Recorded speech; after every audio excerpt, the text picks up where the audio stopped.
কোনো ব্যক্তি তাদেরকে বাধা দেয়নি, কিন্তু হঠাৎ তারা কি ভাবলো, কিভাবে তারা বৈষম্য বিরোধী নাম সিলেক্ট করলো, এই অধিকারটা তারা কিভাবে রাখে? এই যে আর তারা যে এই যে উন্নয়নের নামে যে টাকাগুলো তুলছে, আপনাদের কাছে প্রশ্ন, এই টাকাগুলো কোন খাতে কাদের জন্য ব্যয় করছে যে টাকাগুলো উঠছে?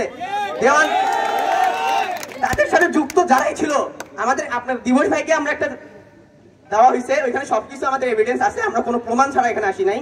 আমার বন্ধু বান্ধব, আমরা বড় ভাই সবাই এখানে আসছি। যাদেরই নাম দেওয়া আছে তারা ফ্যাসিস্ট সরকারের রাজনীতিবিদ ছিল। আমরা ছোটবেলা থেকে দেখতেছি এরা মিছিল মিটিং এ ছিল, সিঙ্গারা কোকা-কোলা লোভে ওরা এখানে ছিল।